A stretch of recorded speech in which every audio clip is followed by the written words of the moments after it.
Happy New Year, and thank you for joining us for a new episode of Grim Harvest Podcast.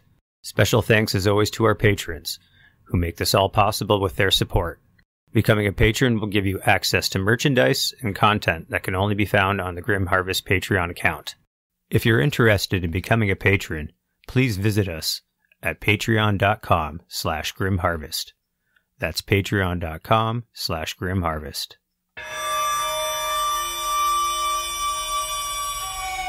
This is the Grim Harvest Podcast, Farm Fresh Horror, right to your door.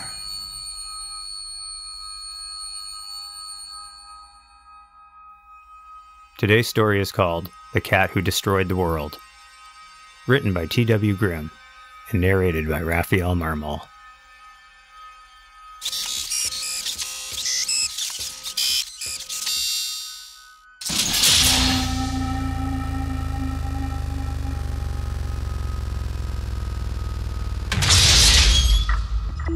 Mission recruit Aldo happened to glance out a window port just in time to observe an escape module ejection from a hatch on the starboard bow. A couple of erratic bursts from the thrusters changed its course in a sharp curve, sending it hurling past the window port at less than 50 yards. It was close enough for Aldo to get a good look at the occupant inside. He was horrified to see that it was Bonkers, one of the 6 cats who served as rat control aboard the Lucy-13. The tabby was wildly flailing her legs and spinning like a top in the zero-gravity environment, her eyes like dark saucers and her mouth opening in a silent yowl of terror. He whispered, "Oh shit," and ran for the nearest horn to call command deck. This was a BFM in the making. BFM was a universal acronym used throughout the space mining industry. It stood for Big Fucking Mess. Aldo called the starboard command deck, and Chief Petty Officer Vartel answered with an impatient, "What's your malfunction, mission recruit? Do you need me to come down there and show you how to push a mop?" Aldo sputtered, "Sir, an escape module just ejected from a hatch in Section K." There was a muttering of voices as Vartel told the deck crew to check on the status of the escape modules.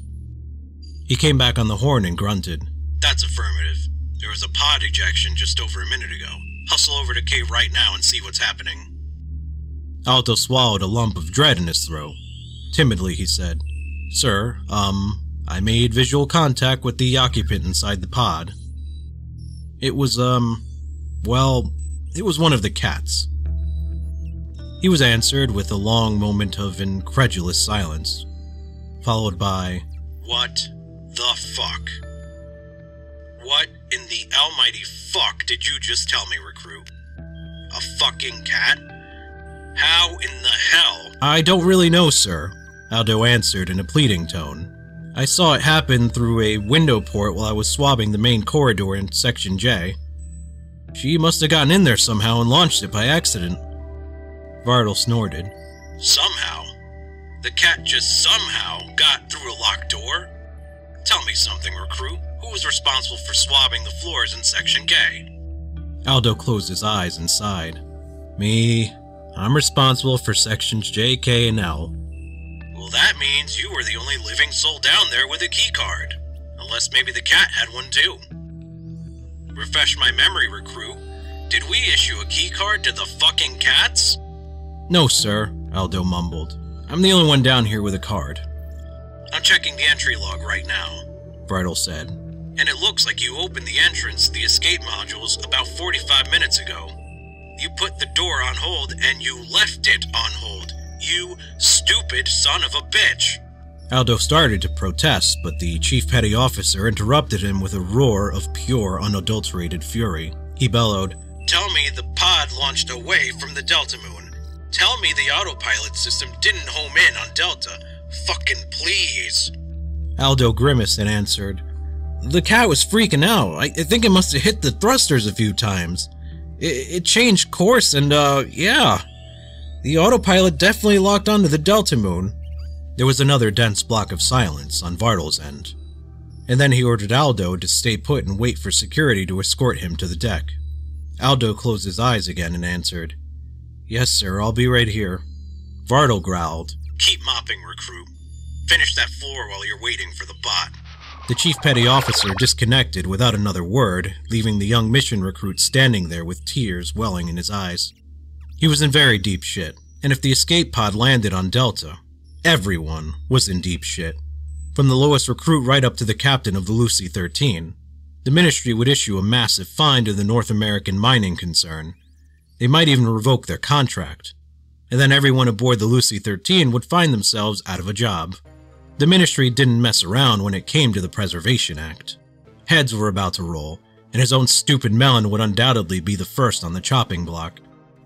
Aldo muttered, "Fuck this job," and he started shoving the mop across the floor with sharp, bitter movements. "I fucking hate this job." Delta was the fourth largest moon of the gas giant RVD-245. It was more commonly known in the space mining industry as the Golden Colossus, or Goldie for short. Goldie lay at the outer edge of a dead solar system. Its star had expanded into a red giant many millions of years ago, devouring most of its orbiting planets and burning away the atmospheres from the rest of them. Out of 12 planets, only the Golden Colossus survived.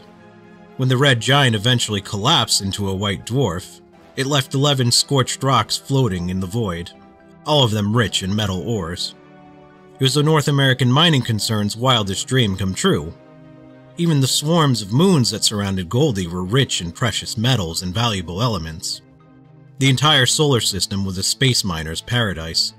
However, there still was one pocket of life left to be found in this cosmic crypt: the Delta Moon. It was slightly larger than planet Earth, big enough to have an active magnetosphere to protect it from the majority of Goldie's intense radiation. Delta's upper atmosphere was swirling with particulate matter from the active volcanoes at its poles, creating a benign sort of greenhouse effect that allowed for both liquid water and complex forms of life.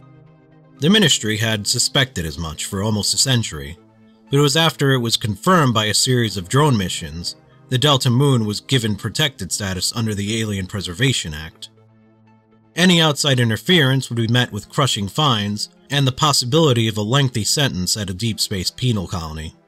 The penal colonies were notorious for being little pockets of hell in the void. Some of them weren't even equipped with artificial gravity, and cannibal riots were a fairly common occurrence in some of the more remote institutions. The probability of being murdered in one of these colonies could run almost as high as 50%. Their very existence was a fairly effective deterrent against space piracy, unethical mining practices, and of course, violations of the APA. After 900 years of humankind ruthlessly mining every planet, asteroid, and comet we could get our greedy hands on, the Preservation Act was put in place to protect alien ecosystems from human folly. Mining contracts could not legally be awarded by the Ministry until they had ascertained there would be no appreciable disruption to life. The Ministry had discovered Delta's atmosphere was almost identical to planet Earth, which created quite a stir among the scientific community. The drone missions had painted a vivid picture of a rich and varied ecosystem, creating even more excitement, but the Ministry still didn't know about the most exciting thing of all. The golden egg they'd been chasing for centuries was right there, living beneath the thick canopy of the equatorial jungle. Delta was home to intelligent life. These diminutive creatures had descended from a bird-like ancestor, a flightless land dweller similar to an ostrich. They had fallen into an evolutionary path that saw them slowly shrink in stature, gradually developing appendages similar to arms along the way. Their plumage became an illustrious coat of fur that shimmered in breathtaking hues of blue, orange, and crimson, and their eyes evolved to make the most of the dim lighting beneath the canopy of jungle. By the time the first Ministry drone had entered Delta's atmosphere, the bird-like ancestors had fully evolved into an agrarian society of Stone Age humanoids. They called themselves the People, and very soon their kind would become extinct. Delta's last ice age had lasted almost 200,000 years, wiping out almost all of the land-dwelling fauna. Any species that was too large to retreat underground had eventually perished in the frozen wastelands. The end result was a complete lack of larger carnivores, at least on dry land. The People lived without fear of predation, which was a good thing because they were very, very small.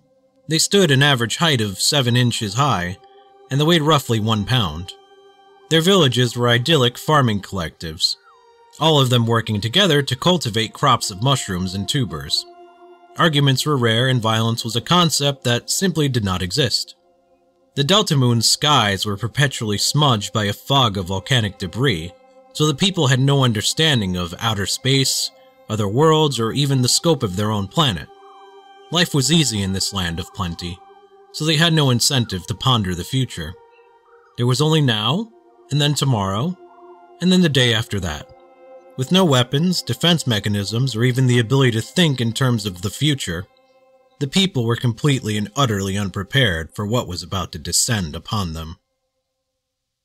The escape pod's autopilot system deftly guided it through the turbulent entrance into Delta's thick upper atmosphere. This was the most terrifying part of the journey for poor Bonkers, who mercifully blacked out during entry. She became conscious again while the module was floating down to the ground far below, bobbing and weaving beneath a giant parachute as the jungle canopy grew closer every second. There was another rough spot when the pod broke through the upper fronds and crashed to the ground, making her squeal in terror as she jounced around the interior of the module. It finally thunked into the soft ground below, and the hatch popped open with a loud click. After that, all was quiet and still in the jungle once again. Eventually, a pink nose and a tangle of whiskers appeared. The nose sniffed at the air and immediately sneezed. The air contained a startling array of scents, more scents than Bonkers had ever encountered throughout the duration of her life on a space freighter. She slithered out of the pod and immediately climbed into the lower fronds of a tree, staring at her surroundings with her ears flattened against her skull. She could sense all life around her, but was it dangerous? She backed herself against the massive trunk of the tree and continued sampling the warm, dusky air with her tail lashing in agitation. She couldn't smell any predators. Not yet, anyway. But she did smell prey. Lots and lots of prey. Multitudes of creatures, both helpless and small. She cautiously climbed down to the ground, nostrils delicately flaring as she assessed her surroundings. She had somehow gone from following a human around the ship as he did his human things to this, an untouched wilderness that was literally crawling with life. Her simple little brain was nearly short-circuiting from the enormity of the change. Bonkers still couldn't sense any large carnivores nearby, but the scent of prey was almost overwhelming. She began to stalk her way through the undergrowth, eyes wide and wild as her biological imperatives took over. There were many things to hunt in this place, more than all the rats aboard all the freighters in the entire galaxy. She would find them, and she would kill them all, because killing was what she was designed to do. Her gait became more confident with each step she took. At 10 pounds, 6 ounces of limber ferocity, Bonkers was officially at the top of the Delta food chain. It was time to hunt. Back on the Lucy 13, Captain Muniz was listening as Aldo recounted the events which had led to Bonkers getting ejected from an escape hatch. He was still wrapped in the metallic grip of the security bot that had detained him down in Section J, and there was nothing in the captain's impassive gauge which indicated that he might be released anytime soon. One of her eye sockets was a mass of scar tissue that housed a digital eye, an unnerving device that gleamed with a cold shade of blue. Aldo tried to concentrate on the captain's human eye while he was talking. The digital one made him want to squirm. Captain Muniz patiently waited for his halting, stumbling story to finish. She folded her hands in front of her and said, "Mission recruit, you monumentally fucked up today, didn't you?" Aldo nodded, the only movement he could accomplish in the security bot's coffin-like embrace. "Yes," he sniffled. "Yes, I sure did." She nodded back and said, "Good. Then we agree on something. So, it appears our missing pod landed near the equator on the eastern half of the globe. The cat got out and is presumably still alive. No one's sure what's going to happen from there. Are we still in agreement?" "Yes, Captain," Aldo muttered quietly. "Now, let me tell you something," she continued. Her voice was calm, but her electric eye was now blazing a furious shade of dark purple. "We're all full of germs. Most of them can't hurt us, but they might be able to hurt something else. You, me, Chief Petty Officer Vartel over there, or even that fucking cat. We all have germs. Against all odds, you managed to release a murderous little bioweapon on the surface of the Delta Moon. Are we still agreeing with each other? You incompetent bastard. His words were barely audible. Aldo wheezed. Yes, but I... She roared. I can't goddamn hear you, boy! And Aldo let out a yelp of pure terror. The young recruit blinked back his tears and yelled, Yes, Captain, we are in agreement. Good. Now this is what we're going to do. We're going to head back to Delta and lock in orbit. You and CPO Vartel are going to take a lander module down to the surface. You're going to find the escape pod and the cat, and you're going to bring him back. I'll give you 4 hours to complete this mission. Vartel turned to her with a sharp look of dismay and protested. Captain, I'm not the one who left the door open. Why do I have to go down to the surface? This is his fault, not mine. You're piss poor at doing your job, that's why, Captain Muniz snapped. The entrance to the escape modules was on hold for 45 minutes and you never thought to check it out? It's your command deck, Vartel. You're responsible for everything that happens in the sections that fall under your command, good or bad. Why are you shirking your responsibilities? Vartel looked down at his shoes. The captain eyed him sourly and added, I have heard plenty about you. No one likes you. And do you know why? Because a good CPO isn't a petty tyrant. A good CPO would never push the blame onto their crew. Vartel flushed a deep, ugly red. Captain Muniz glared at him, silently daring him to say something, anything at all. Aldo cleared his throat and croaked, I have a question, Captain. Ask away, recruit. Aldo licked his lips nervously and asked, What happens if we can't find the cat? The captain skewered him with her electric glare and shook her head. If you fail to apprehend the cat, she growled, I won't let you aboard the ship. I'll tell NORAM you stole the escape pod after I caught you trying to steal a shipment of platinum. And that'll be the end of it. Vartel clenched his fists and barked, Are you crazy? You can't do that!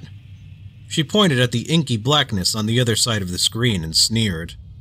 I wouldn't bet on it. People disappear in the void all the time. No one's going to come looking for you. She ordered the bot to release Aldo, and she told them both to get ready to launch. As the security bot escorted them out the door, Captain Muniz called out, I'm not going to sink my entire career over a fucking cat, do you understand me? Find the cat and find the pod, or you're not coming back. Bonkers made her first kill within minutes of setting off into the jungle.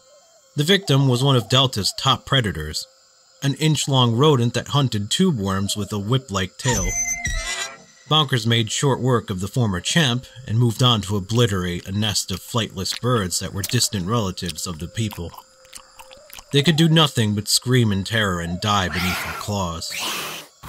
She moved on, restlessly tracking hundreds of mingling scent trails, all of them rich with the promise of easy prey. It wasn't long before she encountered the first village, a collective of mud huts encircling a tiny fire pit. She was spotted by a villager, who sounded the alarm with a high-pitched squeal that immediately drove the tabby into a murderous frenzy. She pounced on the tiny creature as he ran for his hut and bit his head off. The following 96 seconds were pure, unadulterated chaos. And then it was over. Bonkers had killed everyone in the entire village, leaving scattered body parts and mangled corpses in her wake. She followed a trail that led to a second village, and the scene played out once again.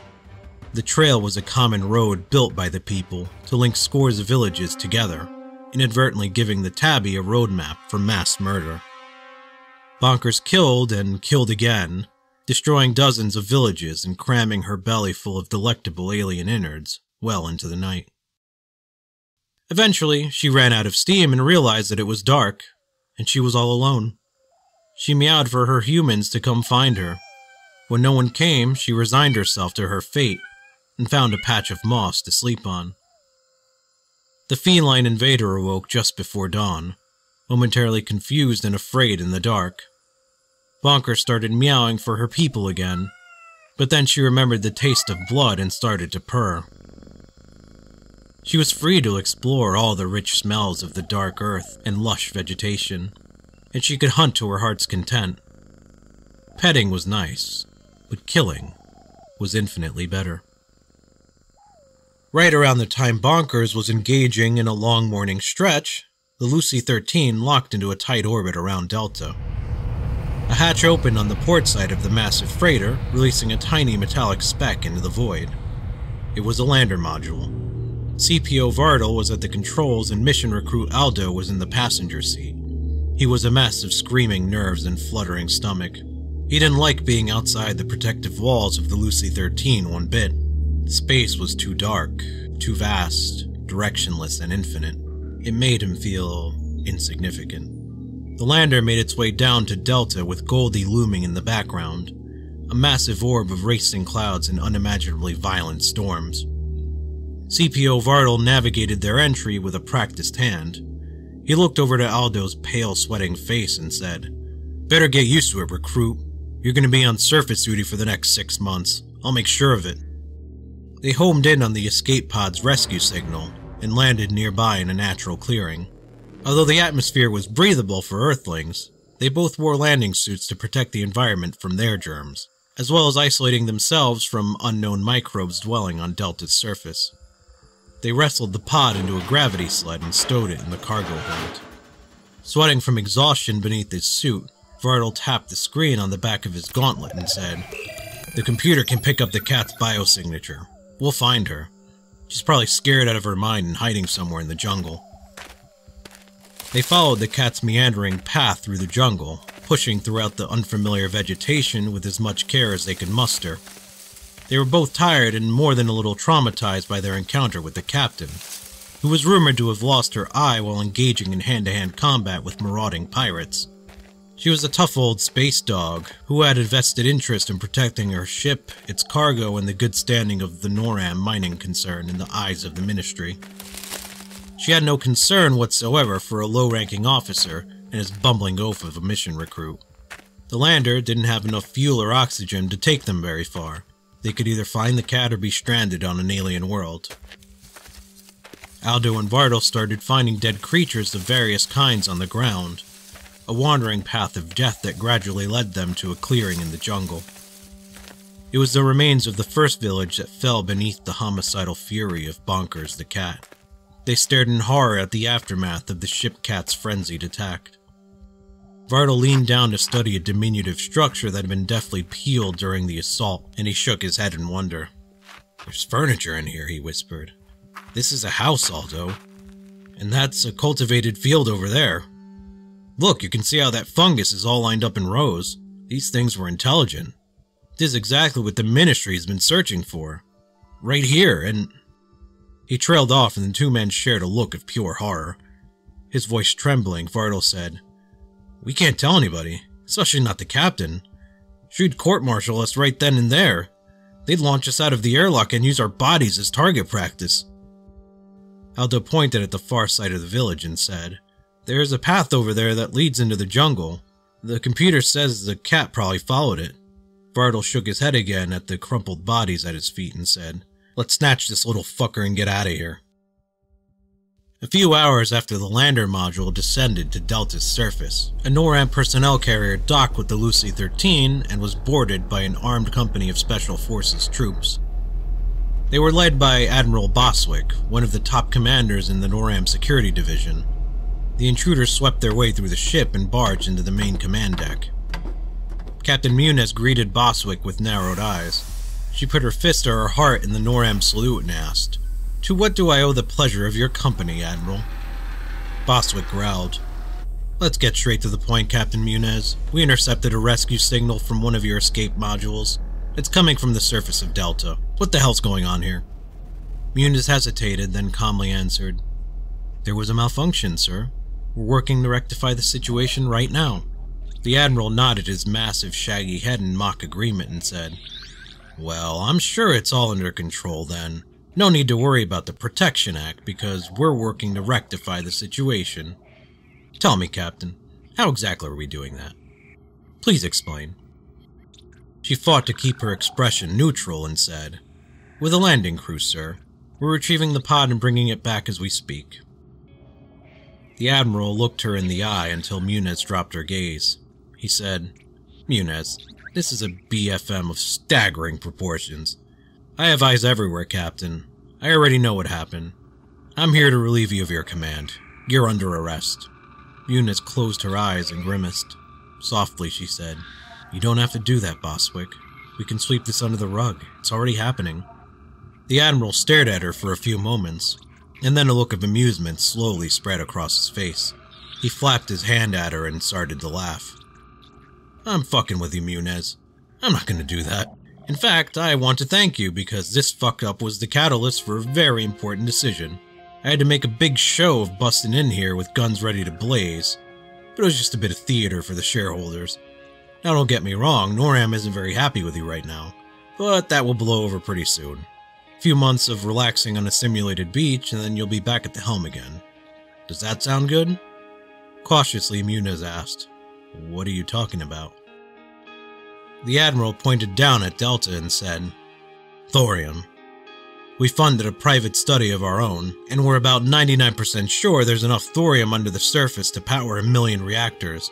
The only thing stopping us is the APA, but the Protection Act only regulates mining operations on living planets, not dead ones."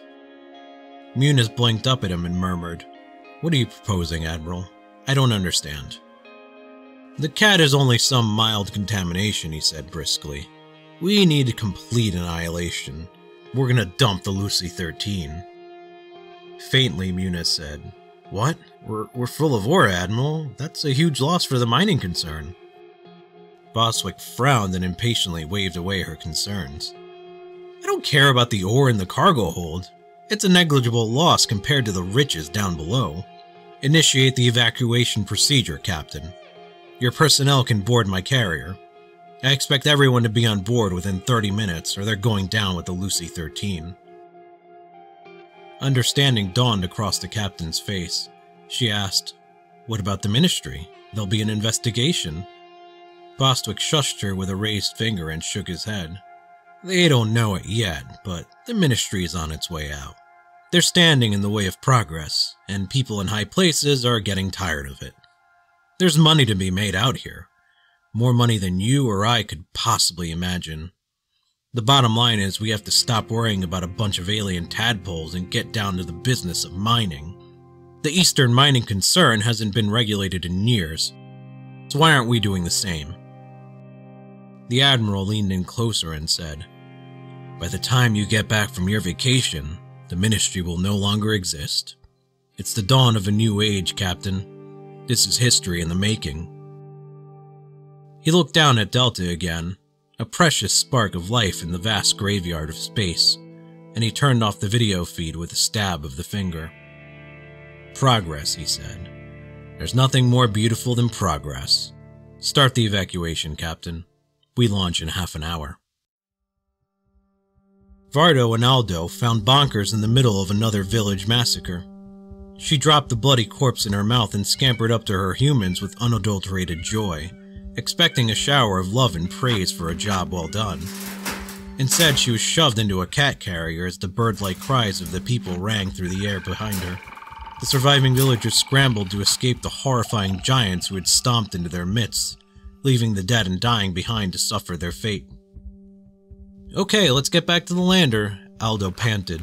"We don't have much time." Vardo flicked off the safety switch on his sidearm and said, "Not you, motherfucker," with a savage grin. Aldo tried to run, but it was too late. Vardo fired at the back of his helmet, and he collapsed to the ground. His cranium and helmet fused together in a scorched, unrecognizable mess. Vardo kicked the body in the ribs, just for good measure, and then he scooped up the cat carrier. He gasped beneath the weight of his suit as he hustled back to the lander. He got there with only 15 minutes to spare, sweaty and terrified. He panted, "You're not leaving me behind," and initiated the lander's autopilot. He hurried outside to clear away the undergrowth from the intake ports, and while he was out there, the unthinkable happened. The lander closed its hatch and shot up straight into the sky, knocking Vardo to the ground with the blast of the force. was gone within seconds, rapidly disappearing in the murky cloud cover high above. Bartle sat up and screamed, "What the fuck? What the fuck just happened?" The autopilot had been forced to take off with whoever was currently on board, as it was programmed to do during immediate emergencies. But why did it happen? The hell was the emergency? A second later, Bartle heard it, a thundering groan in the heavens above.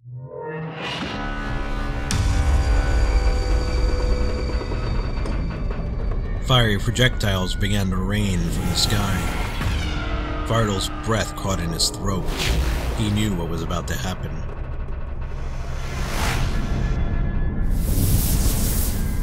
"No," he murmured. "Oh my god, no." And then it was shoving through the cloud cover, the flaming hulk of the Lucy-13. The ship was half a mile long, a quarter of a mile wide, and its cargo hold was full of rocky ore. It was also equipped with heavy munitions, several nuclear cannons, and a thorium power plant that generated an enormous amount of energy. It was the bomb to end all bombs, and the explosion was seen across the entire star cluster.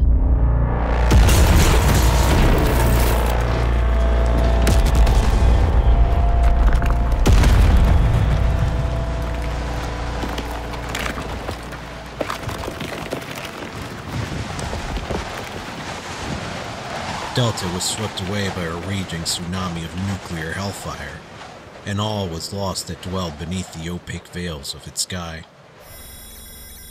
The first mate spun around in his chair and called out, "Admiral, we have some company." Boswick and Muniz studied the screen in disbelief. "You've got to be kidding me," Boswick snapped. "It's the lander from the Lucy-13. Alright, let it dock, let's see who survived." A tech called up from the docking zone to inform Boswick there was only one occupant in the lander, and it was a cat. Boswick looked over to Muniz and said, "Well, it looks like Whiskers came home. The autopilot must have taken her to the closest ship. It's a good thing for Kitty we weren't in a hurry. She would have run out of fuel trying to catch us. The poor thing will have to be quarantined there for at least a month," Muniz sighed. "I feel sorry for the cat. She destroyed an entire world and it wasn't even her fault." "Progress," Admiral Boswick rumbled. "Nothing can stand in the way of progress." "Just a few alien tadpoles," Muniz said reflectively, and she absently shook her head. "I'll keep telling myself that. I guess I'll believe it soon enough." "Progress," Boswick repeated, and he poured them both a stiff drink from the minibar. "You can't stop it. Don't even try." "Cheers, Muniz. Here's to a new era." "A new era," she agreed, and they both knocked down their drinks with a bitter grimace. It didn't matter if you liked it or not. The galaxy was up for sale. After humankind had pillaged it from end to end, well, they'd start on to the next one, and then the one after that.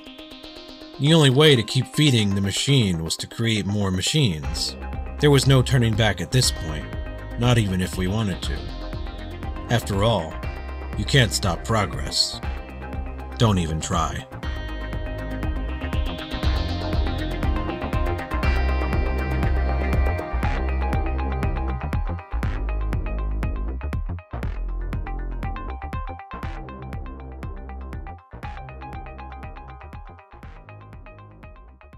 Follow us, if you dare, for stories, exclusives, merchandise, and more at grimharvestpodcast.com. All stories heard on this podcast are produced under license. No portion of this content can be rebroadcast or distributed without the express prior written consent of the story's author. To obtain license and permissions, please contact us at admin@grimharvestpodcast.com.